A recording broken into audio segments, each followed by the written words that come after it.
Welcome in to Inside Carolina's Postgame. I'm Tommy Ashley. That's Rob Harrington, sponsored by Johnny T-Shirt, johnnytshirt.com. Let it run a little bit. Let it breathe a little bit. Let people get in the live chat. Totally messed up. Totally played the music first. So that's my bad. Sometimes you get excited and you press the wrong button. It doesn't matter. We are finally here. 160 people in the chat. Do me a favor, folks, if you're watching this live or if you're watching it later. Hit the like button on the YouTube channel, subscribe to the YouTube channel, subscribe to Inside Carolina with the QR code, or just go to InsideCarolina.com and sign up for your new On3 Inside Carolina membership. If you haven't already, got a lot of content, and mainly Rob Harrington drops great basketball content. Rob, Carolina 85-70. Aside from the second half against Kansas, that was as impressive as I've seen North Carolina this year. I was impressed by the way they bounced back after taking a punch in the first half.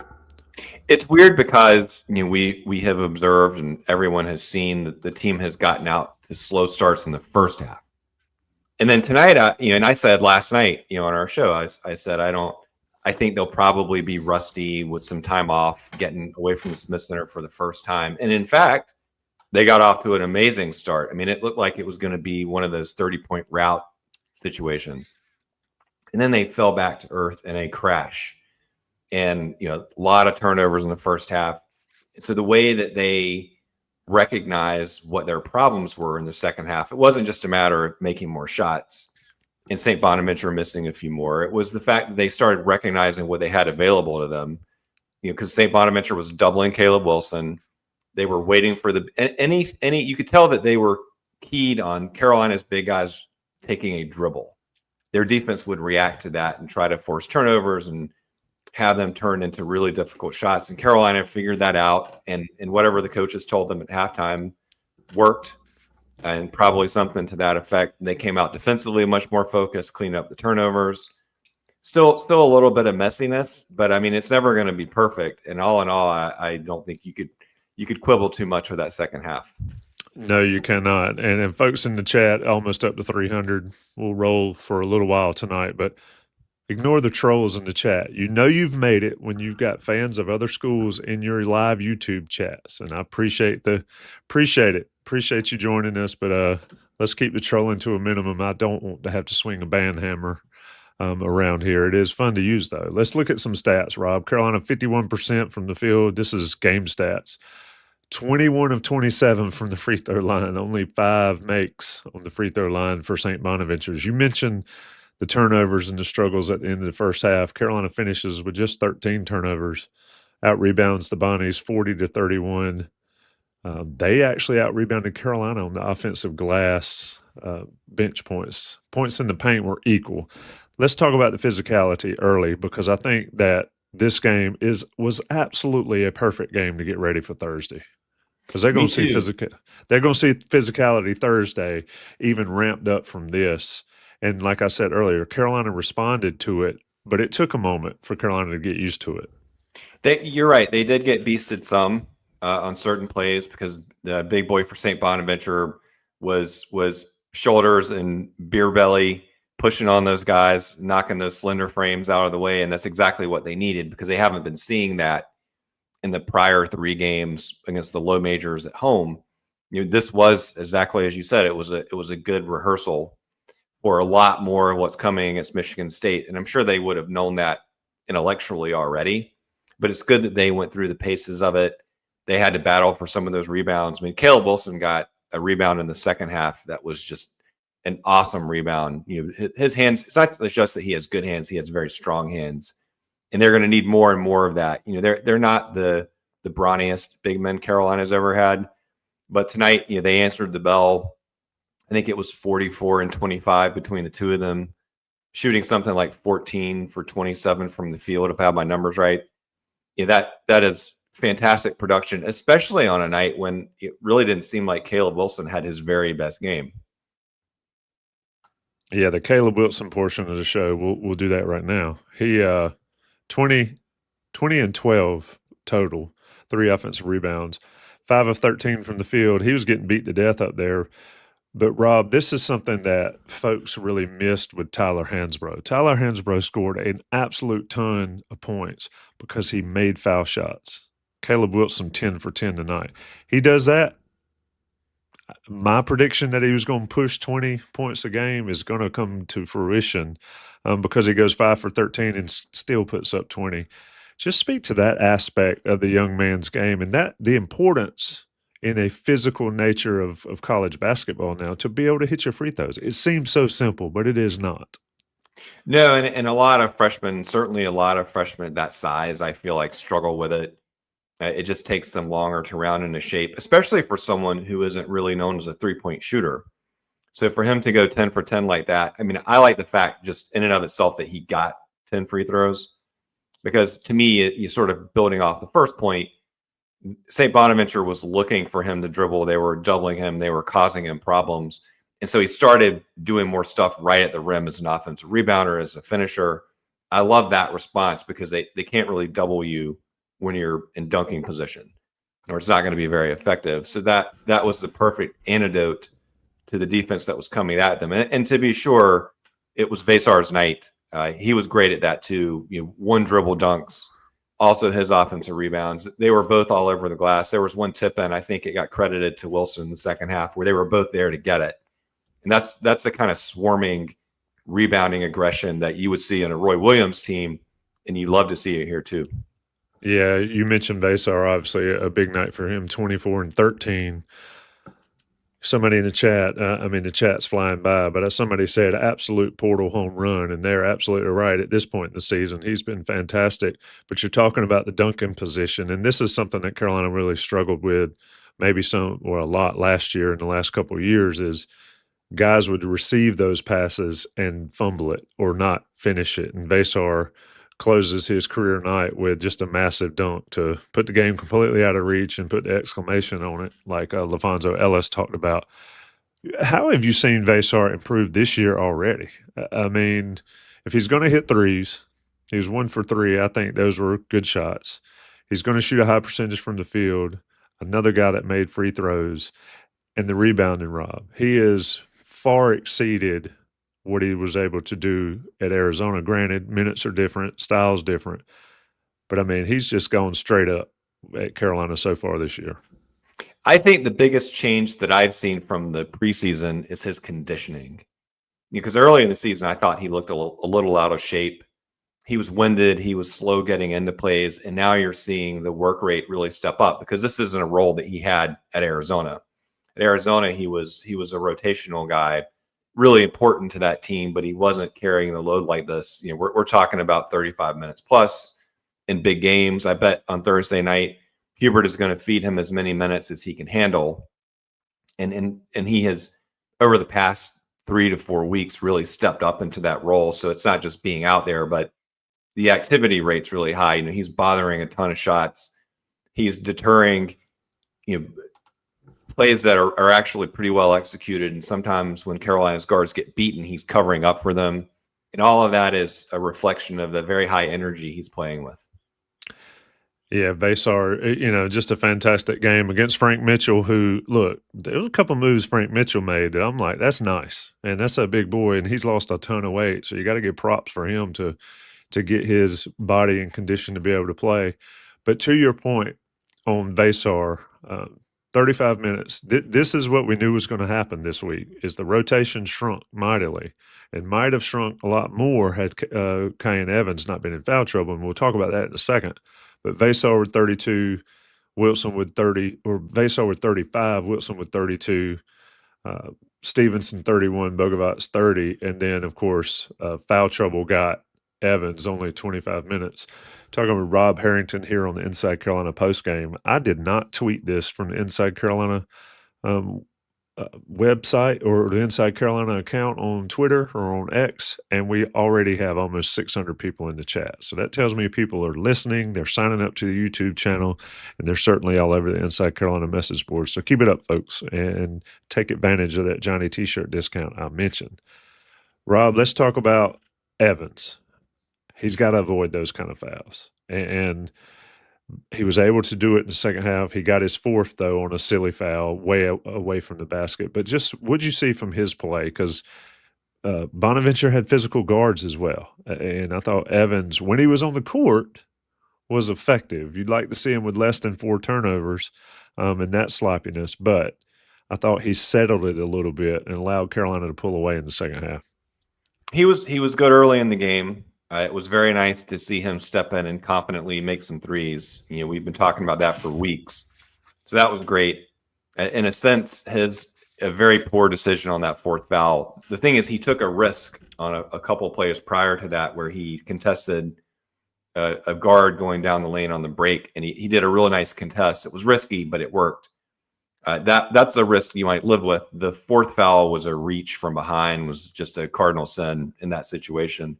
He got bailed out in a sense because Derek Dixon was really good the second half.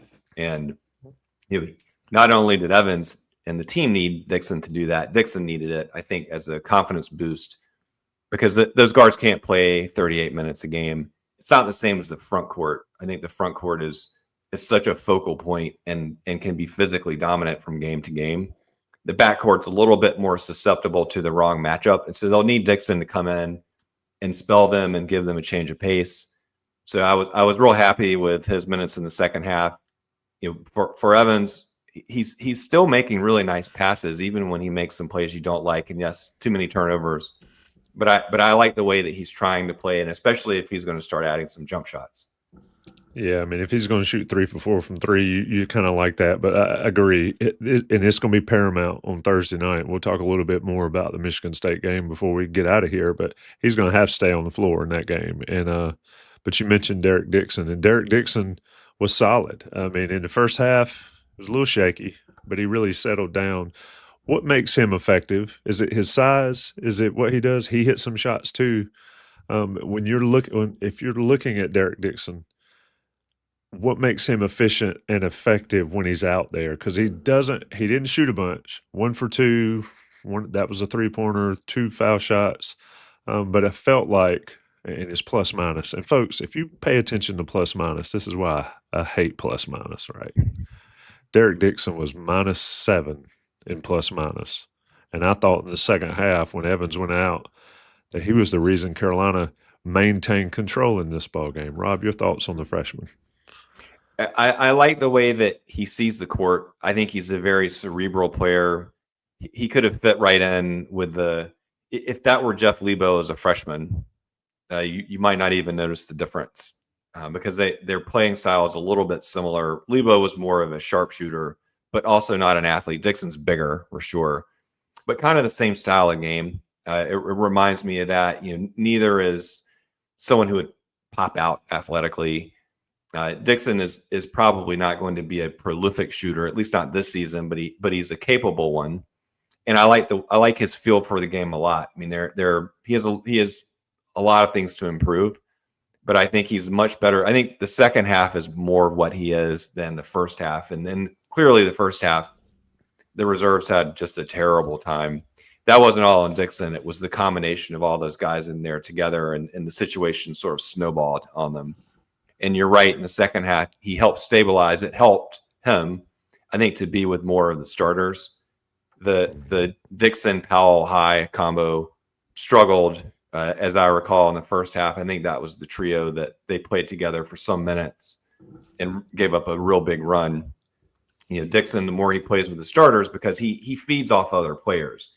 You know, he sees what Veesaar's doing. He sees what Wilson's doing. At least at this stage of his career, Dixon is not a guy who's going to create a lot for himself. You know, he'll opportunistically score, but that's not his game. And so the better the players around him, I think the better he will look. Any concern with Jaron Stevenson? I thought he played. Carolina needs him. Needs him on the defensive end. Needs him to make some threes. He was 0 for 3 tonight. 4 for 8, 9 points, 5 rebounds, 1 turnover. I mean, I think he's important. He didn't play his best game tonight, but he had some moments. What do you think? I thought his defense was noticeable. I thought the team was noticeably better defensively. He's having a great defensive year. Yes. I mean, I would say that, and it's not a trivial thing. It doesn't stand out. No, the announcers don't talk about it. No one talks about it. But I would guess I know you love plus minus, like you just said. As we get deeper into the season, you will see the on court, off court with Stevenson in there and out of the game, and it's really going to show up defensively, I think. That said, as much as I've sort of trumpeted him of late, he's got to start making some shots. He missed a lot of free throws tonight. He missed wide open threes. I liked some of the stuff he was doing inside. He was scrapping some for rebounds. They'll definitely need that on Thursday against Michigan State. But he does need to convert a few more of his baskets, whether those are threes or just some of the finishes. Obviously, the free throws, they need him to be more productive. But all in all, you just sort of have to accept him not being a great offensive player as long as he's going to bring that much value defensively, which I perceive every game. I see him switching, causing a lot of problems, preventing breakdowns that would have happened last year for sure. Mm-hmm. And I think he single-handedly makes them better on that end of the court. Yeah, and the missing the free throws tells me he's struggling a little bit with confidence shooting the basketball because, I mean, free throws, there's no excuse for missing free throws. I understand missing threes, but it sort of carried over. He was 1 for 5 from the free throw line. We've been going through the players. We've talked about the physicality. Luka Bogavac, another guy that is not afraid to put it up. Only shot 9 times, accredited with 9 times on 10 points. 4 assists, 1 turnover, 30 minutes. He was plus 18, if you're so inclined to follow that. But I think he's feeling more and more comfortable in his role and doing what he needs to do. I think for the most part, yes. I mean, he made some great passes. He passes well enough to be on the ball. You could play him at point guard as a passer. His ball handling, I don't think, is there. But I really like the way he passes the ball. That wasn't something that I appreciated he had in the bag the way that he does. I know that he will be a good shooter. I believe that he will be a good shooter. His shot selection, I think, is improving. There were, with a couple of exceptions tonight. There was one desperate heave. Can't hold out against him late in the shot clock. There was another pull-up 3, Donald Williams style on the fast break that they didn't need. He was open, but it was a rushed shot, and they weren't taking shots like that. That type of stuff they will probably continue to try to smooth out, minimize the number of sort of YOLO attempts like that. Might have to do it occasionally and try to maximize the shots that are in the flow of the offense because the ball is moving. It's moving inside, it's moving to the inside, it's moving back to the outside. I think if he's a little more patient and a little bit more assertive looking for open spots, he'll get the shots that he wants and they'll be higher quality. But I agree with you that he's rounding into shape. He's not a dynamic player. I mean, I think when he was out, his reputation became inflated beyond his capabilities, as usually happens. But yeah, there's that surely that never happens, Rob. But he is a good player, and he is going to have some really important games. I'm secretly hoping that, or not so secretly, because I'm talking about it, but I'm hoping that he does a Cormac Ryan at Cameron. I'm holding that card in my back pocket, and then I'm going to pull it at Cameron. That's the game where he hits 5 or 6 threes, and I think he's capable of doing something like that. And as they continue to sort of work him into a college offense. Yeah, and appreciate the private chat that the scroll at the bottom said the shows will begin shortly. I'm telling you, I'm all over the place this evening. We're talking with Rob Harrington 20 minutes into the postgame. Carolina wins by 15 against St. Bonaventure in a game that Carolina was pushed physically, which I think they needed, was pushed athletically, which I think they needed, and I think they responded. fairly impressively in the second half. Rob, anything else? Somebody on the message board, if you're on the or the Inside Carolina UNC Basketball Premium message boards, I put in a thread on the board is let us know how we can make these post games better. I think they're pretty solid. I think we do a decent job. I think Rob does a great job breaking down everything. But I said, send us your suggestions. That's what we're all about. We're about the people.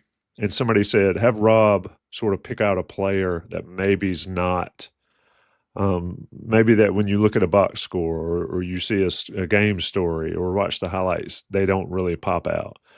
So I'm going to put you on the spot. Who today really would be that guy for you? I feel like we've talked about everybody already, but maybe point out something that we haven't talked about that most people won't pick up on that's very important for Carolina. My answer to that would have been Jaron Stevenson because, facially, he did not have a very good game shooting and because of the impact that he had on defense. Otherwise, I will say that I thought, just sort of aggregating it a little bit, I thought to the extent the reserves got in there in the second half, they collectively did a much more calm job than they did in the first half because they didn't get sped up this time. And they in any quality minutes they get from those guys, 2 minutes here, 3 minutes there, it's so vital because Carolina is trying to play at tempo. And so the stars have to come out. I mean, as much as I understand these 35 plus type games for Wilson and Veesaar, it's not going to be good for them if it gets pushed up to 37, 38. So it would be much better if Hubert Davis could confidently bring in some guys to steal some minutes. And I thought the second half, to the extent they were in there, they weren't in there a whole lot, that things looked better from on the bench guys. And that a lot of that came down to Dixon. Jonathan Powell, I think, is one. I mean, this isn't an answer to that question, but we haven't touched on him yet. He's the one I think he was kind of struggling right now on both ends. Defensively, he's upright and using his hands. His technique's not there.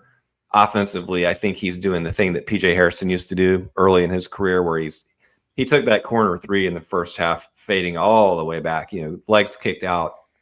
And I think if they can help him eliminate that, he'll be much more accurate. I was reading the chat as you were talking, trying to do both, and somebody said Tommy hates Luka. Look, my hot take on the season is that Luka goes for 30 in a game. I mean, that's nonsense, Aldridge. Appreciate the chat question though, or the comments. Love it. But yeah, I just think he's going to go off one day because he's going to. I've said it, and I'd do the same thing if I played. He's going to get his shots up. Talking with Rob Harrington on the post games. A lot of positive stuff. Appreciate the comments and appreciate the engagement in the chat. It's always welcome. Scrolling through trying to find Bart Watts, who's a regular in nearly everything we do, which is pretty awesome. It's like family. Inside Carolina, after this performance, does anything concern you for Michigan State? Rob, I will freely admit, watching the first half, very much so, was concerned with how Carolina is going to deal with the physicality of the Spartans. After the game, it's still a worry, but it's not a concern. Your thoughts on Bart's question? I externally, this isn't even internal to Carolina. Michigan State is billed as a non-shooting team, and yet they've had a couple of games recently against good opposition where they've shot very well. And I think the game plan has to be you play them for threes, as we talked about last night. That's the right way to play Michigan State. Keep them in front of you. Everyone checks out their man on the you block out, you keep them off the offensive glass. It's a good, sound game plan. If they're going to start making a bunch of threes, that's going to make life a lot more difficult. I don't know that worry is the word I would use because it can just happen in competition. You just have to see. But if they do that, then they're a better team than I think they are. And I think they're a good team, but a beatable team. And without all those threes, I think Carolina actually matches up with them pretty well. I mean, yes, they're going to get literally pushed in every way. They're going to get pushed. But I think these Tar Heels have the 1-2 punch inside to push back against them.